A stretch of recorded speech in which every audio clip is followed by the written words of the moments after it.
अस्सलाम वालेकुम दोस्तों, कैसे हो आप लोग। तो आज के अपने इस बायोलॉजी के लेक्चर में हम लोग डिस्कस करने वाले हैं एक्सक्रीटरी सिस्टम इन ह्यूमन। दोस्तों, एक्सक्रीटरी सिस्टम को हम लोग यूरिनरी सिस्टम भी कहते हैं। इसको हम लोग डिटेल से डिस्कस करने वाले हैं आज के अपने इस बायोलॉजी के लेक्चर में, और ये बहुत अहम है 10th क्लास की बायोलॉजी का टॉपिक एक्सक्रीटरी सिस्टम। अब दोस्तों, इसमें हम लोग जानेंगे कि एक्सक्रीटरी जो सिस्टम है इसके कितने कंपोनेंट हैं, उसके बाद गुर्दे की जो साख्त है यानी किडनी की जो साख्त है उसको हम लोग डिटेल से डिस्कस करने वाले हैं इस लेक्चर में।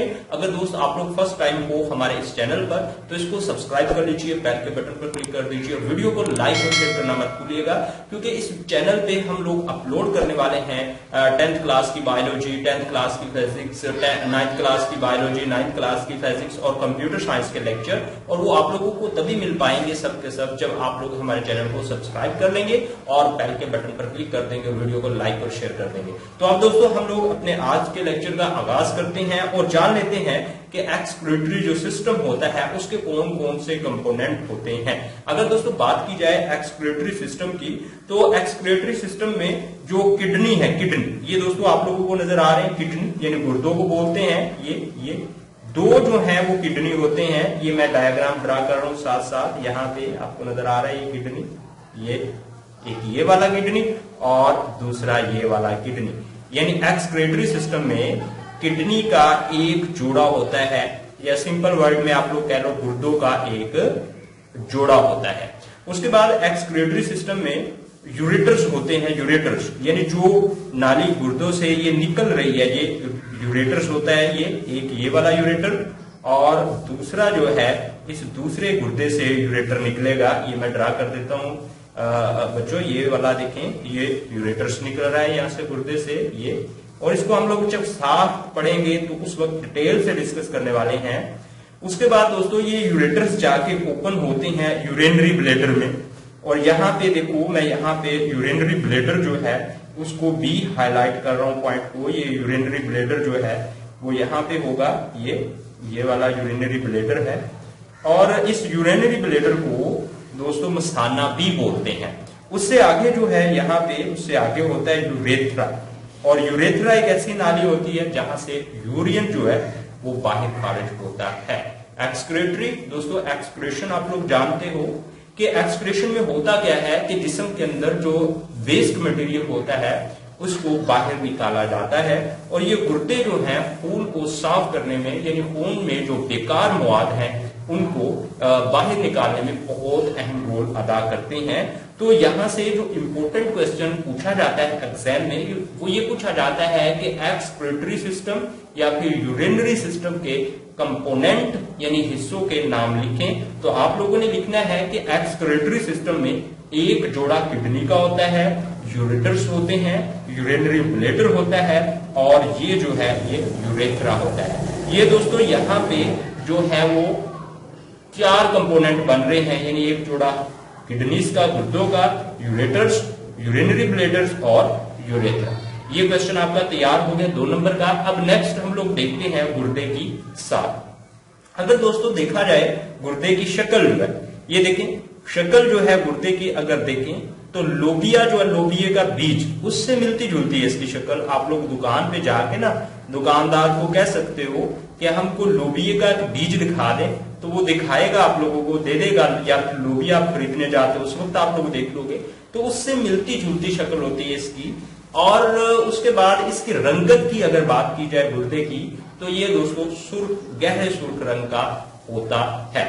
और उसके बाद अगर इसके साइज की बात करें किडनी के, जो कि ह्यूमन के अंदर होता है यानी इंसान के अंदर होता है, उसकी लंबाई जो है स्टूडेंट्स यहाँ पे वो देखें वो होती है 10 सेंटीमीटर। लंबाई गुर्दे की होती है 10 सेंटीमीटर। अगर बात की जाए इसकी चौड़ाई की, तो जो चौड़ाई है इसकी वो दोस्तों यहाँ पे होती है 5 सेंटीमीटर, और जो मोटाई है वो होती है 4 सेंटीमीटर। यानी ये थी साइज गुर्दे का। गुर्दा जो है ह्यूमन में जो 10 सेंटीमीटर जो है लंबा होता है, 5 सेंटीमीटर चौड़ा होता है और 4 सेंटीमीटर मोटा होता है। उसके बाद दोस्तों यहाँ पे हम लोगों ने देखना है कि ये जो किडनी है इसका वेट कितना होता है। अगर इसका वेट किया जाए, किडनी का वेट जो वेट है वो दोस्तों होता है 120 ग्राम यानी 120 ग्राम होता है गुर्दे का वेट। उसके बाद दोस्तों हम लोग बात कर लेते हैं अब गुर्दे का वकू यानी गुर्दा कहां पर पाया जाता है।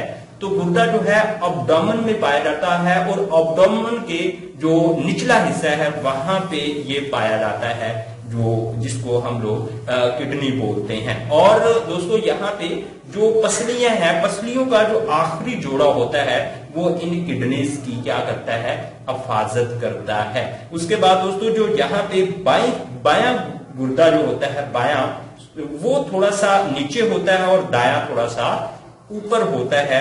उसके बाद अगर और इसकी मजीद बात की जाए और ये वर्टिब्रल कॉलम के करीब वाक़या होते हैं। उसके बाद दोस्तों अगर बात की जाए तो ये डायाफ्राम जो होता है, यानी डायाफ्राम एक ऐसा पर्दा होता है गुंबद नमा, जो फेफड़ों को और गुर्दों को यानी लंग्स को और गुर्दों को सेपरेट कर देता है। इससे ऊपर यहाँ पे लंग्स होते हैं और ये नीचे क्या आ गए, किडनी आ गई। ये दोस्तों बात की वकू की, यानी आप लोगों ने याद रखना है इसका किडनी का साइज याद रखना है। हमने पहले ही बात कर दी है कि लोबियस इसकी शक्ल मिलती है, 10 सेंटीमीटर लंबा होता है, 5 सेंटीमीटर चौड़ा होता है, 4 सेंटीमीटर मोटा होता है। उसके बाद आप लोगों ने वकू याद रखना है कि किडनी जो है वो डायाफ्राम से नीचे होते हैं और अगर इसके वेट की बात करें तो 120 ग्राम होते हैं और एब्डोमेन में यानी पेट में ये पाए जाते हैं। उसके बाद दोस्तों वर्टिब्रल कॉलम के साथ ये अवेलेबल होते हैं। उसके बाद दोस्तों हम लोग बात करने वाले हैं अब किडनी की साख्त की, यानी किडनी की हम लोग साख्त की बात करेंगे। अब दोस्तों हम लोग गुर्दे का जो अर्जी तराशा है वो ले लेंगे, यानी लंबाई के रुख इसको काट लेंगे। अब देखो यहाँ पे जब लंबाई के रुख हम लोग इसको काटेंगे तो हमको दो हिस्से नजर आएंगे।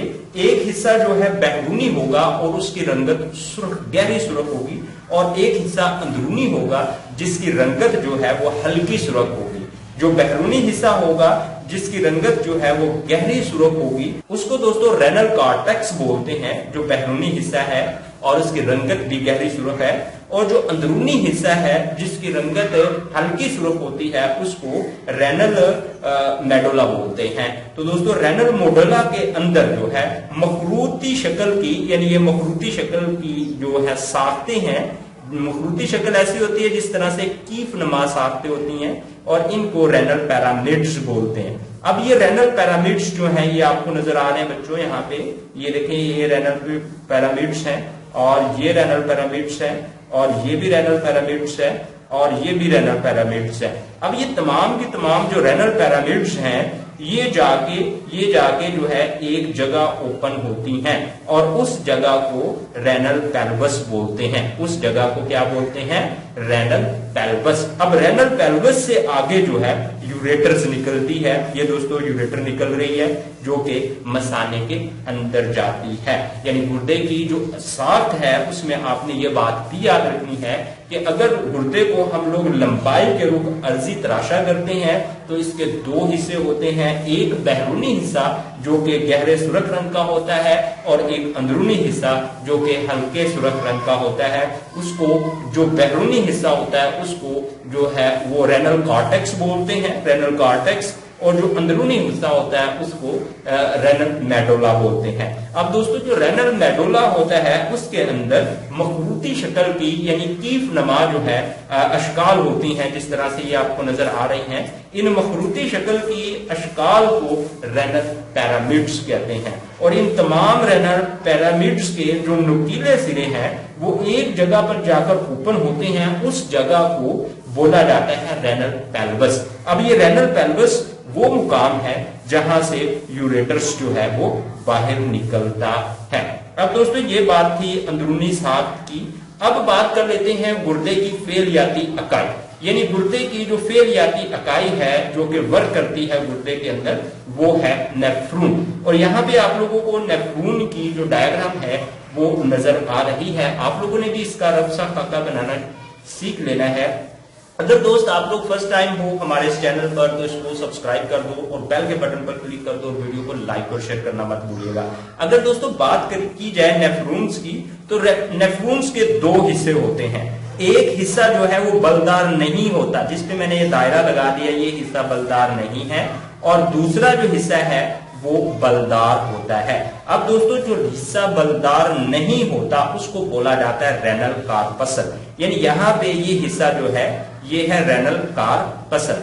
अब ये जो रेनल कार्पसल है इसके दोस्तों आगे दो हिस्से होते हैं, एक हिस्सा होता है ग्लोमेरुलस और दूसरा हिस्सा होता है दोस्तों यहाँ पे बोमेन कैप्सूल। अब ये ग्लोमेरुलस जो है ये कैपिलरीज का एक गुच्छा होता है और जो बोमेन कैप्सूल है इसकी शक्ल प्याले की तरह की होती है, यानी जिस तरह से प्याला होता है वैसी इसकी शक्ल होती है। तो जो खून होता है वो गुर्दे में दाखिल होता है रेनल आर्टरीज के जरिए, यानी ये वाली रेनल आर्टरी है इसके जरिए खून गुर्दे में दाखिल होगा। उसके बाद ये देखें इससे आगे बहुत ज्यादा आर्टरीयूल्स निकल जाती हैं और आर्टरीयूल्स में चला जाता है खून।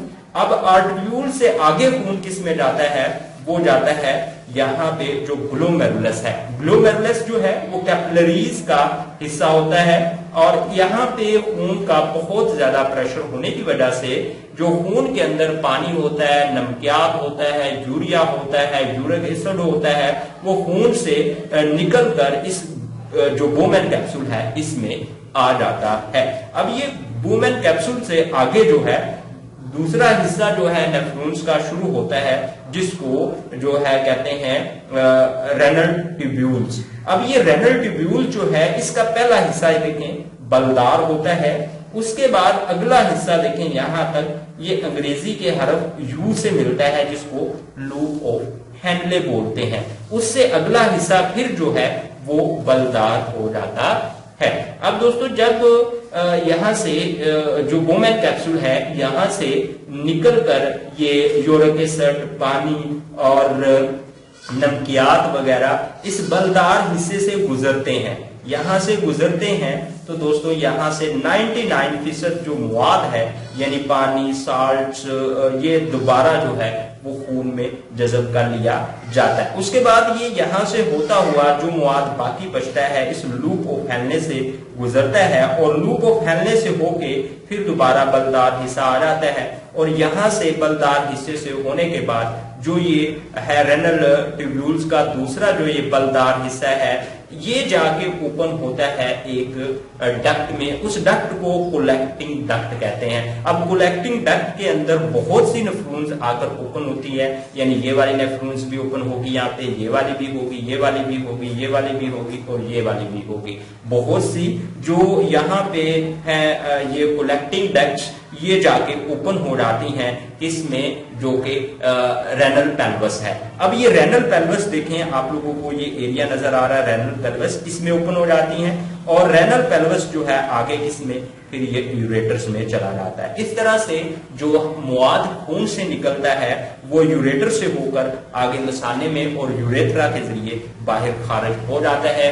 अब दोस्तों ये थी बातें जो कि हमने इस लेक्चर में डिटेल से करनी थी और कर भी ली हैं। यानी हम लोगों ने देखना था जो कि एक्सक्रीटरी सिस्टम है उसके कंपोनेंट और हमने वो देख लिए हैं। इसके दो कंपोनेंट हैं इसके और वो देख लिए हैं दोस्तों हम लोगों ने डिटेल से। यानी किडनी का एक जोड़ा होता है, यूरेटर्स होते हैं, यूरिनरी ब्लैडर होता है और यूरेथ्रा होता है। उसके बाद दोस्तों हम लोगों ने देखना था गुर्दे का साइज साथ में जाके, और साइज हमने देख लिया है कि 10 सेंटीमीटर लंबा होता है, 5 सेंटीमीटर चौड़ा होता है, 4 सेंटीमीटर मोटा होता है। उसके बाद दोस्तों हम लोगों ने बात करनी थी कि किडनी का जो वकू है वो कहां पे है, ये भी हमने बात कर ली है कि किडनी पेट में पाए जाते हैं, वर्टिब्रल कॉलम के बिल्कुल सामने ये होते हैं। उसके बाद डायाफ्राम जो है उसके नीचे होते हैं, बायां गुर्दा थोड़ा सा नीचे होता है, दायां थोड़ा सा ऊपर होता है। ये सारी हम लोगों ने बात कर ली है। उसके बाद दोस्तों हमने बात करनी थी कि किडनी को अगर तूली तराशा करें, उसका अर्सी तराशा करें या लंबाई पे काटें तो उसके कितने हिस्से होते हैं। 2 हिस्से होते हैं, एक को रेनल कार्टेक्स बोलते हैं, दूसरे को बोलते हैं